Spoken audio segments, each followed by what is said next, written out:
اور وہ موبائل اتنا بیزی کر دیتا ہے کہ پتہ ہی نہیں چلتا کہ آدھا گھنٹہ نکل گیا، گھنٹہ نکل گیا، 2 گھنٹے نکل گئے۔ اللہ کرے یہ مائنڈ سیٹ بن جائے کہ یہ وقت بہت قیمتی ہے، اگر فارغ بیٹھا ہوں دکان پہ تو میری تسبیح بار آنی چاہیے، موبائل کی جگہ تسبیح بار آنی چاہیے کہ چلو یار 313 بار درود پاک پڑھ لیتا ہوں، 100 بار کلمہ پاک پڑھ لیتا ہوں۔ اچھا موبائل اٹھانا ہی ہے تو یار کوئی کام نہیں تو 10 منٹ میں 12 منٹ میں سورہ یاسین نہ پڑھ، 1 سورہ یاسین پڑھوں گا 10 قرآن کا ثواب مل جائے گا۔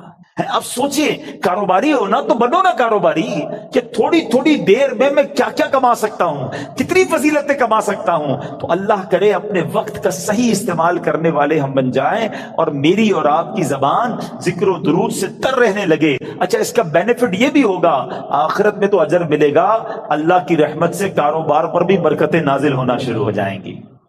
واقعہ ہے ایک شرابی کا، اور اس شرابی کی زندگی میں ایک ایسا ٹرننگ پوائنٹ آیا جس نے اس کی زندگی کو بدل کر رکھ دیا اور کہاں پہنچا دیا۔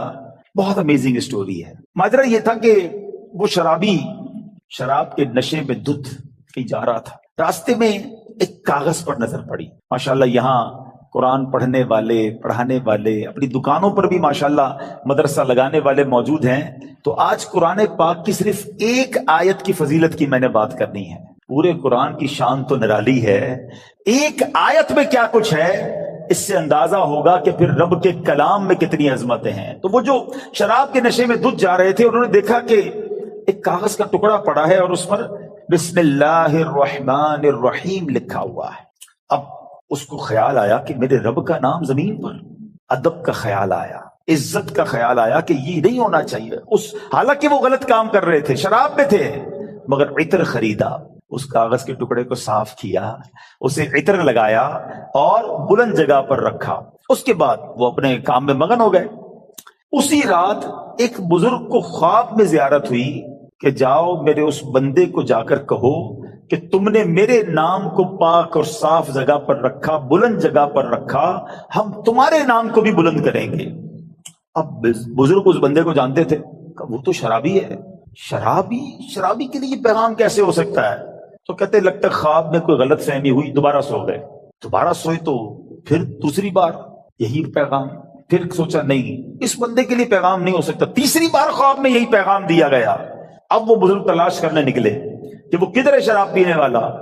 ڈھونڈتے ڈھونڈتے جب پتا چلا اس وقت بھی وہ شراب کی محفل میں ہی بیٹھے ہوئے تھے۔ آواز دی کہ باہر آئیے، وہ تو شراب کے نشے میں مست، تو کسی کو بھیجا کہ جاؤ کہو تمہارے لیے پیغام آیا ہے۔ کہ میرے لیے کون پیغام لایا ہے؟ بہرحال پوچھو کس کا پیغام لائے ہو؟ جو بزرگ شراب خانے کے باہر کھڑے تھے نا، کہ اندر جا کر اسے بتا دو اللہ کا پیغام لایا۔ اب جب یہ سننا تھا تو جھرجھری سی آ گئی، کھڑے ہوئے باہر آئے، اور جب یہ بات بزرگ نے بتائی کہ مجھے تو نہیں پتا تم نے کیا کیا ہے، 3 بار خواب میں مجھے یہ کہا گیا ہے کہ تمہیں بتا دوں، تم نے رب کے نام کو جو تعظیم کی ہے، بسم اللہ الرحمن الرحیم کو معطر کیا، اسے بلند جگہ پر رکھا ہے، مجھے یہ پیغام ملا ہے کہ تمہیں بھی تمہارے نام کو بلندی دی جائے گی، تمہیں عزت اور مرتبہ دیا جائے گا۔ جب یہ سنا کہ میں شراب کے نشے میں دھت اور میرا رب مجھ پہ اتنا مہربان، اس بندے نے توبہ کی، اللہ سے معافی مانگی اور عبادتوں میں لگ گئے۔ اے میرے پیارے اسلامی بھائیوں، یہ انقلاب جو شراب کے نشے میں دھت شخصیت کو اللہ کا ولی بنا گیا، یہ کون تھے؟ یہ کوئی اور نہیں، حضرت بشر حافی رحمت اللہ تعالی علیہ تھے۔ یہ زمانے کے ولی بنے۔ حافی کہتے ہیں ننگے پیر رہنے والے کو۔ آپ معرفت الہی اور اللہ کی یاد میں اتنے گم رہنے لگے کہ آپ چپل ہی نہیں پہنتے تھے۔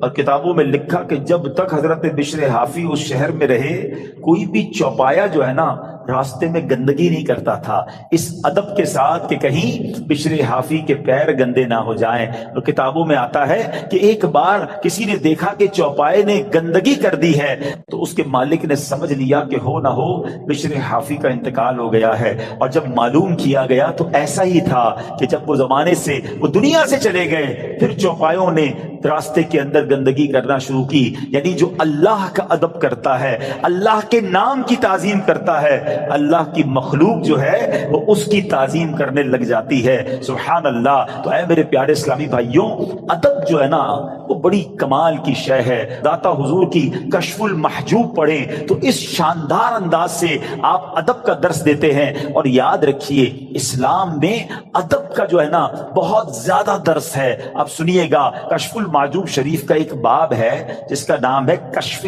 حجاب، یعنی آداب کا بیان. اس باب میں داتا گنج بخش علی حجویری رحمت اللہ تعالی علیہ نے بنیادی طور پر 3 چیزیں ذکر فرمائی. نمبر 1 ادب کسے کہتے ہیں، نمبر 2 ادب کی قسمیں کتنی ہیں، اس کی کیٹیگریز کیا کیا ہیں، اور نمبر 3 مختلف آداب زندگی اس میں بیان کیے گئے.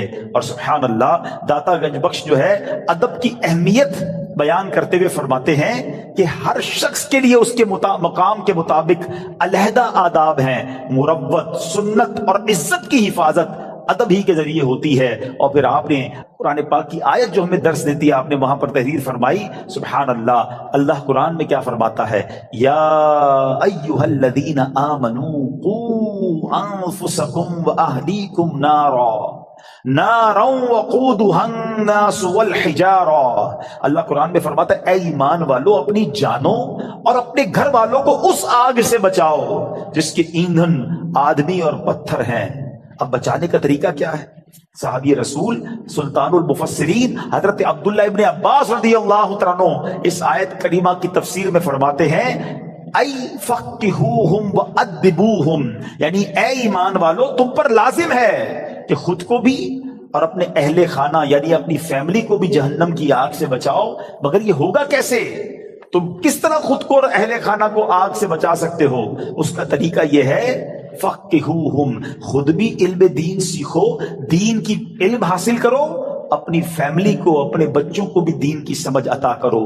ادبوہم، خود بھی ادب یعنی مینر سیکھو اور اپنی فیملی کو اپنے بچوں کو بھی آداب سکھاؤ. اور یہ ہے طریقہ جہنم کی آگ سے بچنے کا.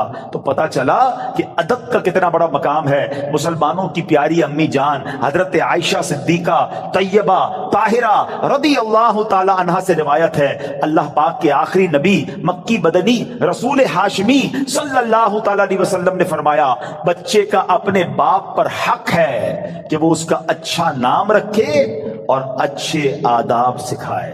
بادب بانصیب، ہمیشہ یاد رکھیں، بادب بانصیب اور بے ادب بد نصیب. اور مفسرین کرام سبحان اللہ ہماری تربیت فرماتے ہیں کہ اللہ پاک نے حضرت موسیٰ علیہ السلام جب کوہ طور پر آئے تھے، حاضر ہوئے تھے، تو کیا فرمایا؟ اللہ نے قرآن میں حضرت موسیٰ سے کیا فرمایا؟ بے شک میں تیرا رب ہوں تو اپنے جوتے اتار ڈال، بے شک تو پاک جنگل طوا میں ہے. اس کی تفسیر میں مفسرین نے لکھا کہ اللہ پاک نے جو حضرت موسیٰ علیہ السلام کو جوتے اتارنے کا حکم دیا، اس کی وجہ یہ تھی کہ بادشاہوں کے دربار میں جوتے اتار کر حاضر ہونا یہ ادب کا انداز ہے، اور خدا تو احکم الحاکمین ہے. تو حضرت موسیٰ اللہ کی بارگاہ میں وادی طوا میں جا رہے ہیں، لہذا حکم ہوا کہ اے موسیٰ اپنے رب کریم اور اس بابرکت وادی کے ادب میں نالین شریف اتار دیجئے. تو پتا چلا ادب کا درس اللہ کریم کی طرف سے قرآن پاک میں جا بجا موجود ہے. اور سنیے حضرت جلال بصری رحمت اللہ تعالی فرماتے ہیں ایمان کا تقاضا یہ ہے کہ بندہ شریعت پر عمل کرے، لہذا جو شریعت نہیں جانتا وہ کامل ایمان والا نہیں، اور شریعت ادب سکھاتی ہے تو جو ادب نہیں جانتا اس کا ایمان کامل نہیں. سیدی اعلیٰ حضرت امام عشق و محبت کیا فرماتے ہیں؟ لا دین لمن لا ادب لا. اعلیٰ حضرت کہتے ہیں اس کا دین ہی نہیں ہے جس میں ادب نہیں ہے.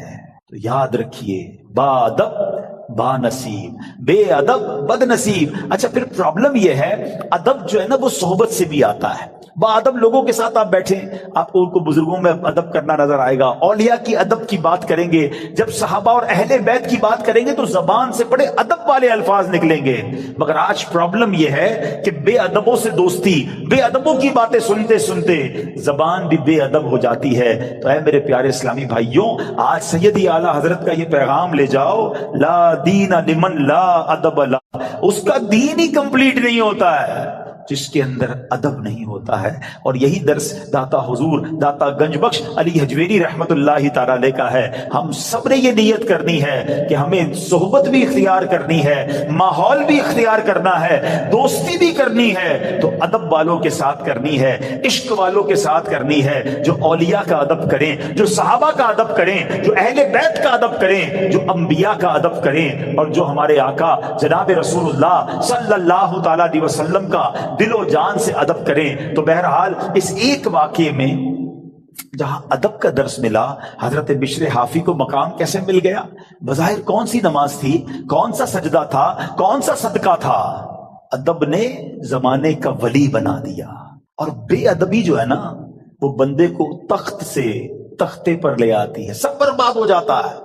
ابلیس شیطان عبادت گزار تھا نا, معلم الملکوت تھا, فرشتوں کا استاد تھا, جنت کا خزانچی تھا.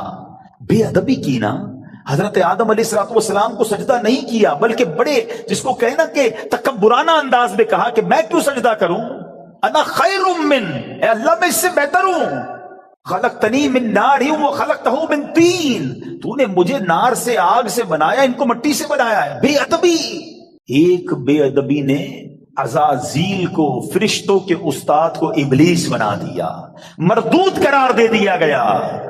آج میں اور آپ سوچیں کہ اگر ہماری زبان میں ادب نہیں ہے, ہمارے انداز میں ادب نہیں ہے, تو ہم کہیں مارے نہ جائیں. اور ادب کی تعلیم ہمیں اپنے بچوں کو دینی ہے, اپنی فیملی کو دینی ہے.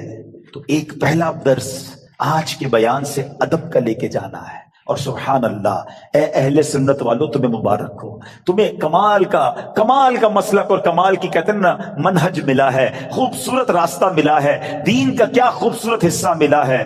جب بھی آپ عاشقان اہل بیت سے, اہل سنت والوں سے ملتے ہیں نا, سبحان اللہ, وہ صحابہ سے بھی پیار کرتے نظر آئیں گے, وہ اہل بیت سے بھی پیار کرتے نظر آئیں گے, وہ اولیاء سے بھی محبت کی بات کریں گے. کچھ لوگ تو کسی کے پاس جاؤ صحابہ کی بات کرتے ہیں, اہل بیت کی بات نہیں کرتے. کچھ اہل بیت کی بات کریں تو صحابہ کی بات نہیں کرتے. اہل سنت والوں تمہارا بیڑا پار ہے, اور کیوں نہ ان ہستیوں سے ہم پیار کریں, کیونکہ یہ راستہ تو نبی پاک نے ہمیں دکھایا ہے. سبحان اللہ, میرے آقا نبی پاک علیہ الصلوۃ والسلام اپنے صحابہ کے بارے میں کیا فرماتے ہیں؟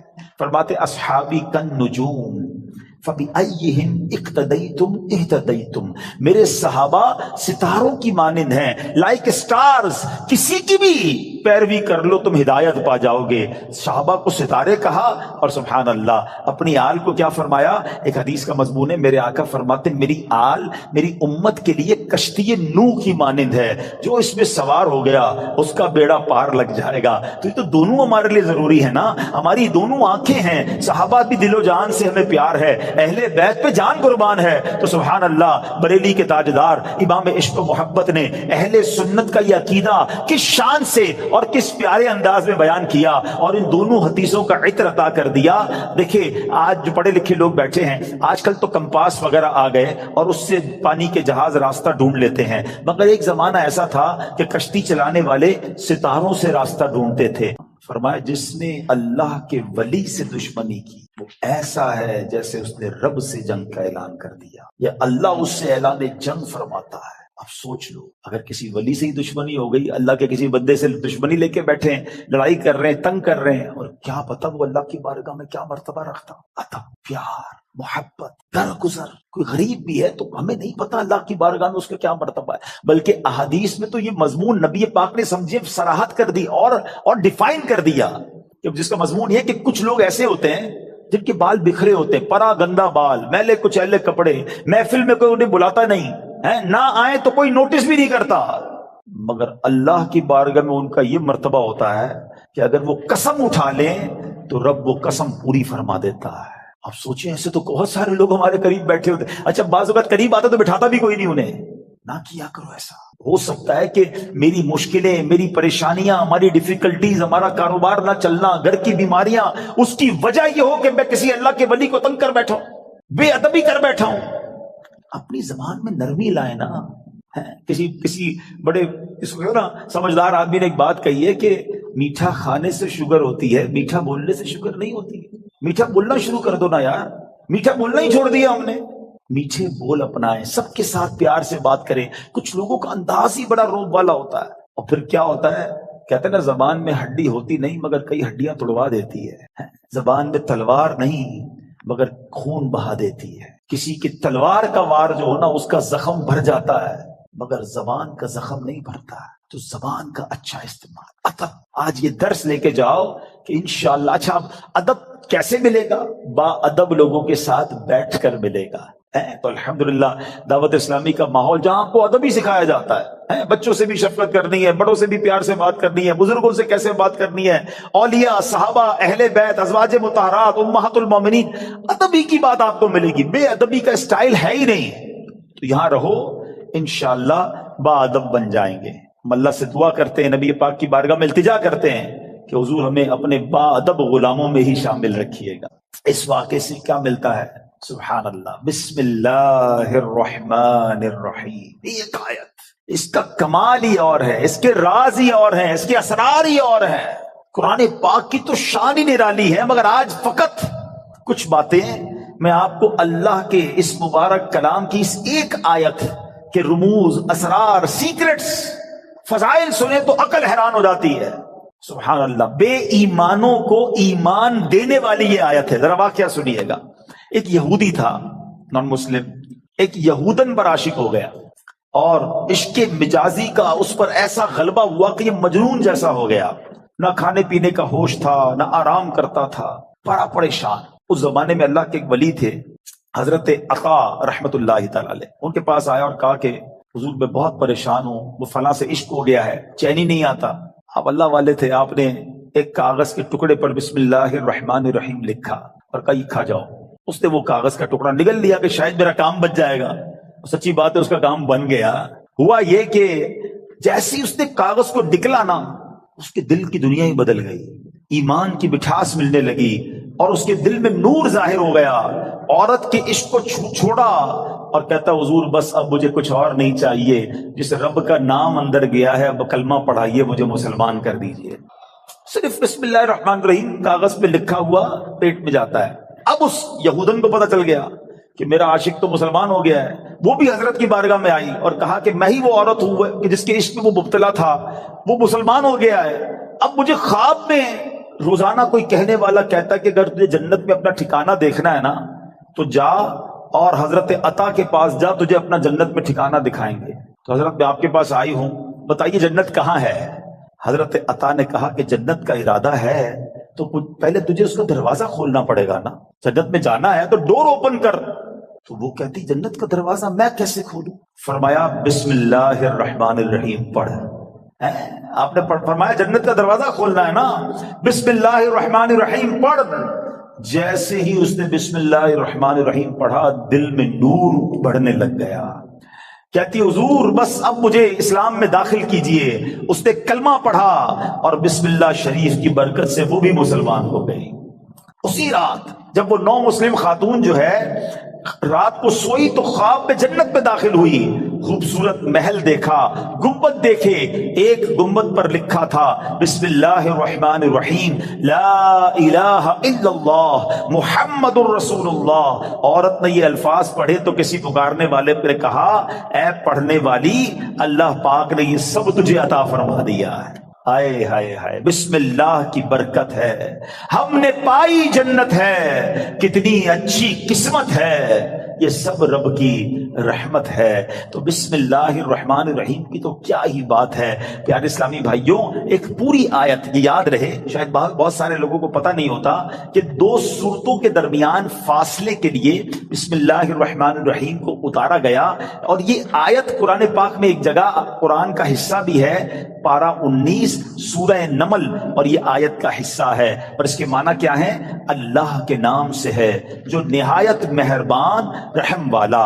اچھا، اس کی فضائل کیسے کہ صحابی رسول حضرت جابر بن عبداللہ رضی اللہ تعالیٰ عنہ فرماتے ہیں کہ جب بسم اللہ شریف نازل ہوئی نا تو بادل مشرق کی طرف دوڑے، بادل مشرق کی سمت دوڑے، ہوائیں رک گئیں، سمندر کو جوش آ گیا، چوپایوں نے غور سے سننے کے لیے اپنے کان لگا دیے، اور شیطانوں کو آسمان سے پتھر مارے گئے، اور اللہ پاک نے فرمایا مجھے میری عزت و جلال کی قسم، جس چیز پر بسم اللہ الرحمن الرحیم پڑھی گئی میں اس میں برکت دوں گا۔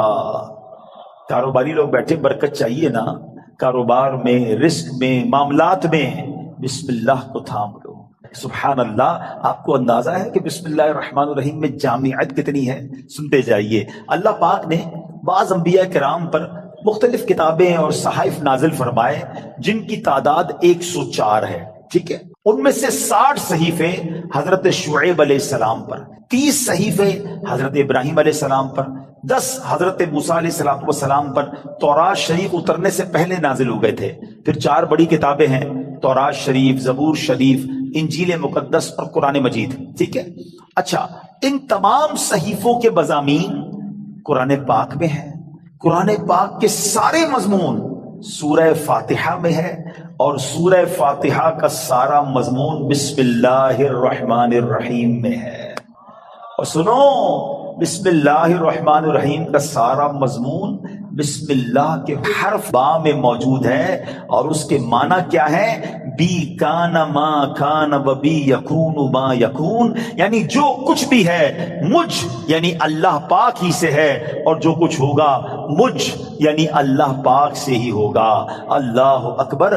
یہ کمال ہے بسم اللہ الرحمن الرحیم کا کہ تمام صحیفوں اور قرآن مجید کا نچوڑ اس کے اندر موجود ہے۔ اور سبحان اللہ، بسم اللہ کے فضائل کتنے! امام فخر الدین رازی رحمت اللہ تعالی علیہ فرماتے ہیں بسم اللہ الرحمن الرحیم کے 19 حروف ہیں، ٹھیک ہے؟ اور دوزخ پر عذاب دینے والے فرشتے بھی 19 ہیں۔ تو آپ فرماتے ہیں کہ امید ہے ایک ایک حرف کی برکت سے ایک ایک فرشتے کا عذاب دور ہو جائے گا۔ بسم اللہ پڑھتے رہا کرو۔ اچھا، آپ فرماتے ہیں دن میں کتنے گھنٹے؟ دن رات میں 24 گھنٹے ہیں۔ فرماتے 5 گھنٹے 5 نمازوں میں گھیر لیے، 19 گھنٹوں کے لیے بسم اللہ الرحمن الرحیم کے 19 حروف عطا فرمائے۔ پس جو خوش نصیب بسم اللہ الرحمن الرحیم کا ورد کرتا رہے اور نماز 5 وقت پڑھتا رہے، اس کا ہر گھنٹہ عبادت میں کاؤنٹ ہوتا رہے گا۔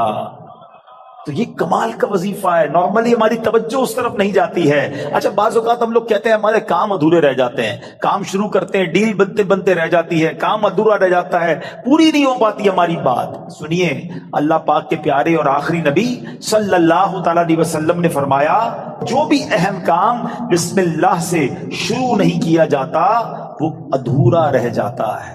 غور فرمائیے، یہ کیسی محرومی ہے۔ اگر اچھے اور اہم کام سے پہلے بسم اللہ نہ پڑھی جائے تو کام ادھورے رہ جاتے ہیں، اس میں برکت نہیں ہوتی۔ اب ہو سکتا ہے کہ ذہن میں خیال آئے کہ میں تو بسم اللہ نہیں پڑھتا، پھر بھی کام پورے ہو جاتے ہیں۔ تو اس کا جواب یہ ہے کہ کام کا بظاہر پورا ہو جانا اور بات ہے، اور اس میں برکت کا نہ ہونا اور۔ مثلا کسی نے بغیر بسم اللہ کے کھانا کھایا، کھانا پیٹ میں بھی گیا، پیٹ بھر بھی گیا، لیکن اب اس میں برکت اسے حاصل نہیں ہوگی، کھانا پوری طرح ہضم نہیں ہوتا، یا بعض اوقات جزو بدن نہیں بنتا، بہت ساری جناب اس میں پرابلم رہتی ہے۔ تو بہرحال ہمیں جو ہے بسم اللہ شریف کا ورد کرنا چاہیے، اور ایسے ایسے واقعات اس کے فضائل میں کتابوں میں لکھے۔ امیر اہل سنت نے اپنی شورۂ آفاق کتاب فیضان سنت میں ایک کمال کا واقعہ لکھا کہ ایک مبلغ جو ہے، ایک داعی جو ہے، بسم اللہ کے فضائل بیان کر رہے تھے، تو ایک غیر مسلم عورت بھی بیٹھی تھی۔ لڑکی نے سنا کہ بسم اللہ کی اتنی فضیلت ہے، تو اب اس نے جناب اسلام قبول کر لیا۔ اب اس کی زبان پر ہر وقت بسم اللہ رہتا تھا۔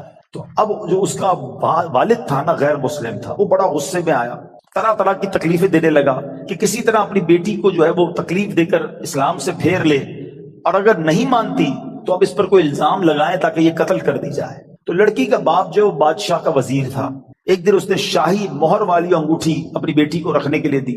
بیٹی نے انگوٹھی لی اور بسم اللہ الرحمن الرحیم کہہ کر انگوٹھی پہلے وصول کی، بسم اللہ الرحمن الرحیم پڑھ کر، اور اس کے بعد اس نے بسم اللہ الرحمن الرحیم پڑھ کر جیب میں ڈال دی۔ رات کو جب وہ سوئی تو والد نے انگوٹھی جیب سے نکالی اور دریا میں ڈال دی کہ اب صبح جب انگوٹھی نہیں ہوگی تو اس کو پکڑا دوں گا اور یہ ماری جائے گی۔ تو اب جیسے ہی وہ انگوٹھی دریا میں ڈالی، اللہ کا کرنا ایسا ہوا کسی مچھلی نے وہ انگوٹھی کو نگل لیا۔ صبح کو ایک شکاری نے جال ڈالا، اتفاق سے وہی مچھلی جال میں آ گئی۔ اس نے لا کر وہی مچھیرے نے اسی وزیر کو وہ مچھلی لا کے تحفے میں دی۔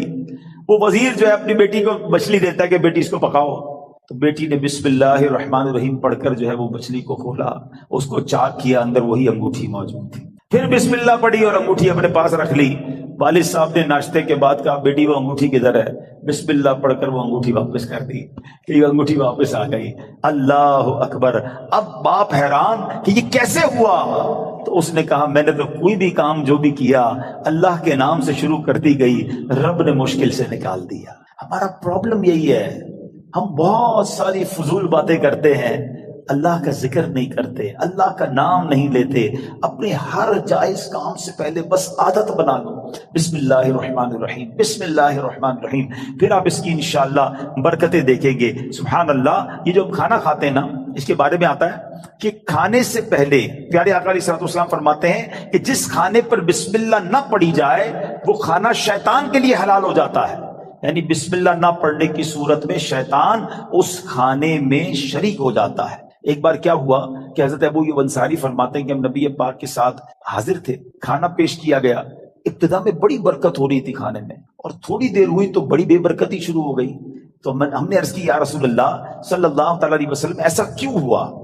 تو نبی پاک علیہ الصلوۃ والسلام نے فرمایا ہم سب نے کھانا کھاتے وقت بسم اللہ پڑھی تھی، مگر ایک شخص تھوڑی دیر کے بعد آیا اور بغیر بسم اللہ پڑھے کھانے میں شامل ہو گیا، اس کے ساتھ شیطان نے بھی کھانا کھانا شروع کر دیا. تو کھانے کی بے برکتی بھی بغیر بسم اللہ کے ہوتی ہے. اچھا، پھر بی بی عائشہ صدیقہ فرماتی ہیں کہ جب کوئی شخص کھانا کھائے تو اللہ پاک کا نام لے، یعنی بسم اللہ پڑھے، اور اگر نہیں پڑھ سکا، شروع میں پڑھنا بھول گیا، تو پھر یوں کہے بسم اللہ اولہ و آخرہ، تو انشاءاللہ اس کی برکت سے وہ جو بے برکتی والا معاملہ ہے وہ بھی دور ہو جائے گا. اچھا، اب وہی والی بات کہ حفاظت کیسے ہوتی ہے بسم اللہ سے. ایک مرتبہ صحابی رسول حضرت خالد بن ولید رضی اللہ تعالیٰ، کچھ مجوسی آئے آتش پرست، کہا ہمیں ایسی کوئی نشانی بتائیں، اگر آپ اسلام سچا مذہب ہے تو کوئی ایسی نشانی بتائیں کہ ہم اسلام کی حقانیت کو مان لیں. حضرت خالد بن ولید نے زہر قاتل منگوایا اور بسم اللہ الرحمن الرحیم پڑھ کر اسے پی لیا. بسم اللہ کی برکت سے آپ پر اس زہر نے اثر نہیں کیا. یہ منظر دیکھ کر وہ آگ کی پوجا کرنے والے پکار اٹھے کہ سبحان اللہ، دین اسلام حق ہے. اللہ اکبر. وہ یقین تھا نا، اللہ کے ولی صحابی رسول ہیں، بسم اللہ پڑھ کر زہر پی لیا کہ اللہ کے نام سے پی رہا ہوں تو رب حفاظت کرے گا. وہ توکل کا لیول تھا کہ زہر نے اثر نہیں کیا. تو اے میرے پیارے اسلامی بھائیوں، یہ شان ہے بسم اللہ کی. اچھا، صرف کھانے پینے سے پہلے نہیں، ہر کام سے پہلے بسم اللہ پڑھیں. اب آپ وضو کر رہے ہیں نا، دیکھیں کتنے ثواب ملٹی پلائی ہو جاتا ہے. حضرت ابو ہریرہ رضی اللہ تعالیٰ راوی ہیں، اور نبی پاک صلی اللہ تعالی علیہ وسلم نے فرمایا اے ابو ہریرہ، جب تم وضو کرو تو بسم اللہ والحمدللہ پڑھ لیا کرو. جب تک تمہارا وضو باقی رہے گا اس وقت تک فرشتے تمہارے نامہ اعمال میں نیکیاں لکھتے رہیں گے. ہم تو وضو کرتے نماز پڑھ لیتے، لیکن جتنی دیر وضو رہے گا پڑھنا کیا ہے؟ ذرا دوہرا بھی لے میرے ساتھ، بسم اللہ والحمدللہ، بسم اللہ والحمدللہ، بسم اللہ والحمدللہ. اچھا، تفسیر نعیمی میں ایک اور جگہ کہاں بسم اللہ پڑھنا ہے، کہتے جو شخص کسی جانور پر سوار ہوتے وقت بسم اللہ اور الحمدللہ پڑھ لے تو اس جانور کے ہر قدم پر اس سوار کے حق میں ایک نیکی لکھی جاتی رہے گی. آپ جانور پر سواری نہیں کرتے، گاڑی پہ بیٹھتے ہوئے پڑھ لیں بسم اللہ اور الحمدللہ، پھر پوری دعا بھی پڑھ لیں سبحان الذی سخر لنا، اگر وہ یاد ہے نہیں تو کم از کم بسم اللہ اور الحمدللہ ضرور پڑھ لیں. اسی طرح جو کشتی میں سوار ہوتے وقت بسم اللہ اور الحمدللہ پڑھ لے، جب تک وہ اس میں سوار رہے گا اس کے لیے نیکیاں لکھی جاتی رہیں گی. ثواب کا میٹر ہے، مگر ہم پڑھتے نہیں ہیں. اگر یہی ہمیں کوئی کہے کہ جناب آپ اپنی گاڑی میں بیٹھے اور بسم اللہ اور الحمدللہ پڑھ لیں، آپ آج کا پیٹرول فری ہو جائے گا، تو بندہ پھر بغیر بسم اللہ الحمدللہ پڑھے گا تو کبھی بھی نہیں بیٹھے گا. وہ چاہیے دنیا کا نفع بتاؤ مولوی صاحب، میں آپ کو آخرت کا نفع، نیکیوں کا نفع، ہر قدم پر ثواب کی آپ کو بشارتیں سنا رہا ہوں. تو پلیز اس وظیفے کو تھام لیجئے. اور ایک اور بات، اپنے بچوں کو بھی بسم اللہ کی عادت ڈالیں، یہ اللہ کو اتنا پسند ہے. آئے ہائے، ذرا واقعہ سنیے گا. حضرت عیسیٰ علیہ السلام جو ہے ایک قبر کے پاس سے گزرے. آپ اللہ کے نبی تھے، اللہ نے ایسی نگاہ دی تھی کہ آپ نے دیکھ لیا کہ قبر میں عذاب ہو رہا ہے. کچھ عرصے کے بعد آپ پھر وہاں سے گزرے تو قبر میں جو ہے وہ نور کی کرنیں ہیں، عذاب دور ہو گیا. تو آپ نے اللہ کی بارگاہ میں عرض کی کہ مولا، یہ پہلے عذاب اور اب اس کی قبر میں عذاب دور ہو گیا، نور برس رہا ہے، اس کا راز کیا ہے، سیکرٹ کیا ہے؟ سنو ذرا، اے وہ خوش نصیبوں جو اپنے بچوں کو قرآن پڑھاتے ہو، اے وہ خوش نصیبوں جن کے بچے حافظ بن رہے ہیں، اے وہ اسلامی بھائیوں تمہیں مبارک ہو جو بچے کو دین سکھاتے ہو۔ باپ گناہگار، قبر میں عذاب ہو رہا تھا، اللہ کی طرف سے ارشاد ہوا جب یہ انتقال کیا نا اس بندے نے، بڑا گناہگار تھا، اس کی وجہ سے عذاب ہو رہا تھا، لیکن جب اس کا انتقال ہوا اس وقت اس کی وائف جو تھی پریگننٹ تھی، امید سے تھی، اس کے انتقال کے بعد لڑکا پیدا ہوا، کچھ عرصے کے بعد یہ لڑکا اتنا بڑا ہو گیا کہ اس کی ماں نے اسے مدرسے بھیجا، مکتب بھیجا، استاد نے بچے کو بسم اللہ پڑھائی۔ اے موسیٰ مجھے حیا آئی، مجھے شرم آئی کہ میں اس شخص کو زمین کے اندر عذاب دوں جس کا بچہ زمین کے اوپر مجھے رحمان اور رحیم کے نام سے پکار رہا ہے۔ ہائے ہائے ہائے، میرا بچہ قرآن پڑھے اور میری قبر میں رحمتوں کی برسات ہو جائے، اور مجھے کیا چاہیے؟ خدا را اپنے بچوں کو قرآن پڑھاؤ۔ ہم لوگ آج لگ گئے، دوڑ میں لگ گئے، جناب فلاں یونیورسٹی، فلاں کالج، فلاں ڈگری، فلاں پی ایچ ڈی، فلاں software. We are not against, ہم دعوت اسلامی والے دنیا کی پڑھائی کے خلاف نہیں ہیں، لیکن دنیا کے پیچھے اتنا تو مت بھاگو نا کہ ہم اپنے دین کو ہی بھول جائیں، ہمارے بچوں کو قرآن ہی نہ آئے، ہمارے بچے حدیث ہی نہ جانے، ادب ہی نہ جانے۔ آج جناب بہت زیادہ ہم آگے دنیا کی طرف چلے گئے۔ میں 2-3 ایگزامپل دیتا ہوں، اگر آپ کو لگتا ہے ایسا نہیں ہے تو کبھی گھر میں ڈنر پر بیٹھے ہو، بچے ساتھ ہو، فیملی ساتھ، ایک چھوٹا سا ٹیسٹ لو نا اپنے بچوں اور فیملی کا۔ چلو بچوں آج ایک چھوٹا سا ایک ٹیسٹ لیتے ہیں، وہ انٹرسٹ بھی لیں گے، بیٹا جاؤ کاپی پینسل لے کر آ جاؤ، ٹھیک ہے؟ ان کو کہیں بیٹا پہلے صفحے پہ لکھو کہ تمہیں کتنے کرکٹرز کے نام یاد ہیں۔ تو ہو سکتا ہے کسی کا بیٹا یہ بھی کہے گا ابا جان صرف نام لکھنے آگے ریکارڈ بھی لکھنے ہیں، وہ بھی یاد ہوتے ہیں، ٹھیک ہے؟ اچھا بیٹا اگلے صفحے پہ لکھو کہ مزید کتنے اداکاروں کے نام یاد ہیں۔ معاذ اللہ، تو شاید 2-3 صفحے بھر دیے جائیں گے، گلوکاروں کے نام، سیاستدانوں کے نام، 4-5 صفحے بھر گئے ہوں گے۔ اب پوچھنا بتاؤ کتنے نبیوں کے نام یاد ہیں، کتنے صحابہ کے نام اگلے صفحے پہ لکھو، اس کے اگلے صفحے پہ بیٹا لکھو کتنے ولیوں کے نام یاد ہیں۔ چھوٹا سا ٹیسٹ آپ کو بتا دے گا ہم کدھر جا رہے ہیں، ہمارے بچے کدھر جا رہے ہیں۔ ایک بات یاد رکھنا، میرا بیٹا میرے مرنے کے بعد گوگل، یاہو، فیس بک، واٹس ایپ، ٹویٹر، انسٹاگرام کھول کر ایصال ثواب نہیں کرے گا۔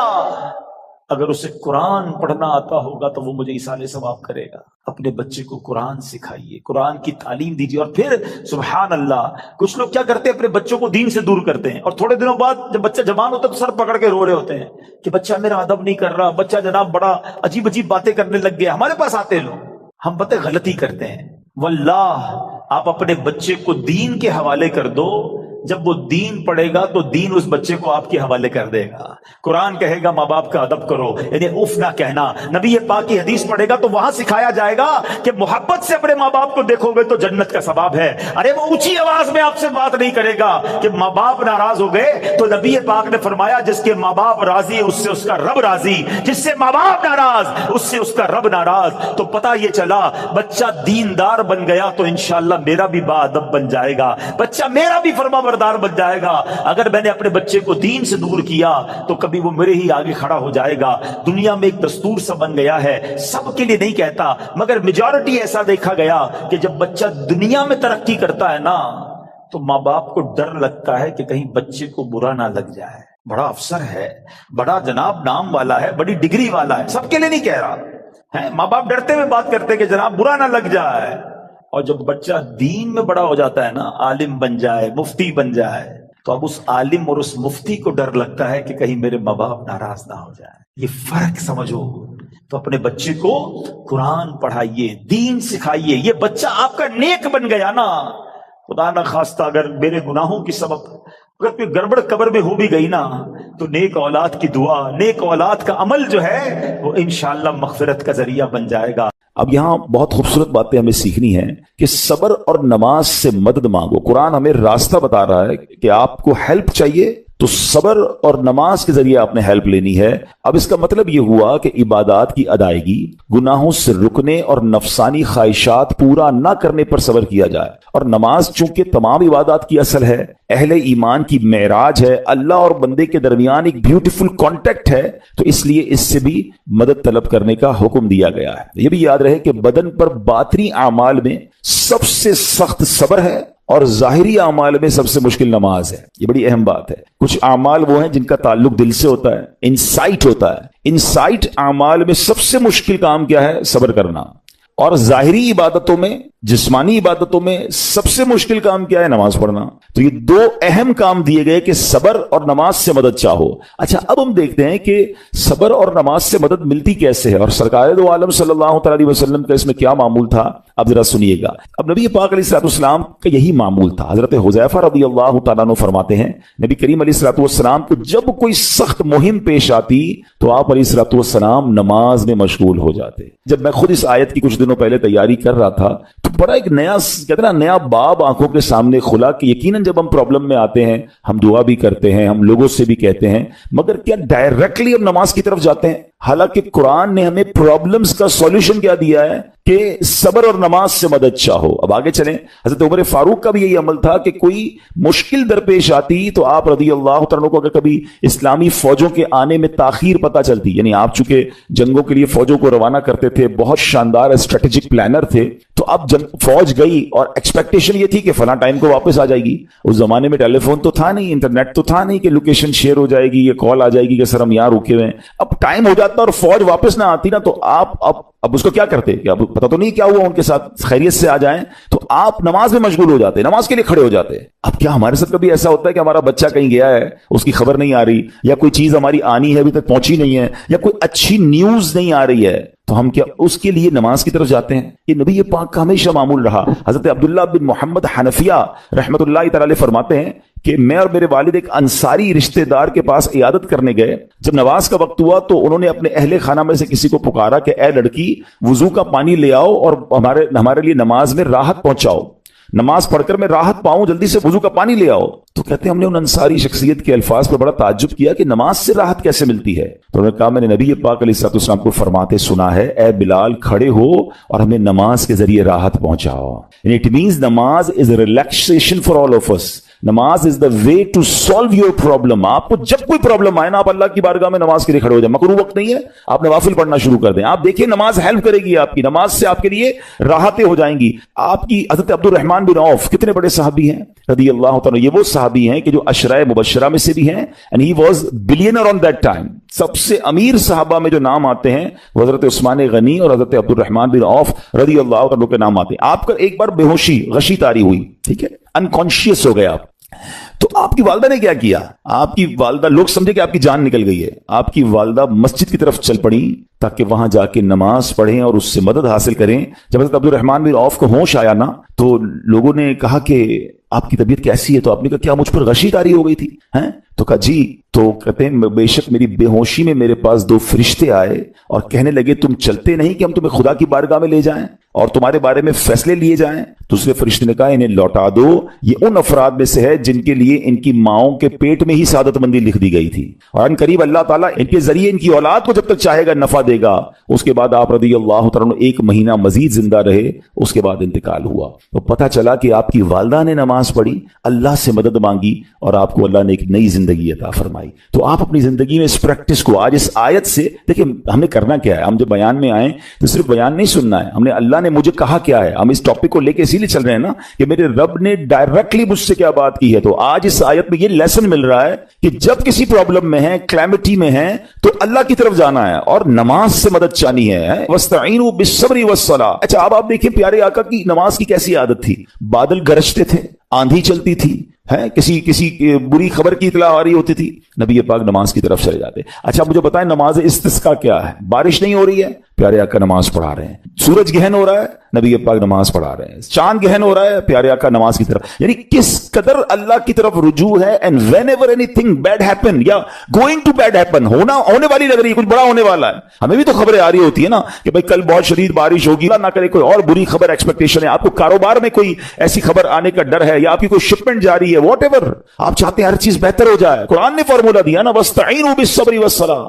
اللہ نے ڈائریکٹلی مجھے اور آپ کو کہا ہے. تو from now on words make your practice کہ میں نے انشاءاللہ نماز سے مدد لینی ہے. اور آپ اپنی آنکھوں سے دیکھیں گے, اور آپ اللہ سے عرض بھی کریں کہ اللہ تو نہیں قرآن میں کہا ہے مدد لے, میں نے کھڑا ہو گیا نماز کے لیے. تو نماز سے آپ نے مدد لینی ہے. اچھا, اب اس کے بعد آیت کا جو سیکنڈ پارٹ ہے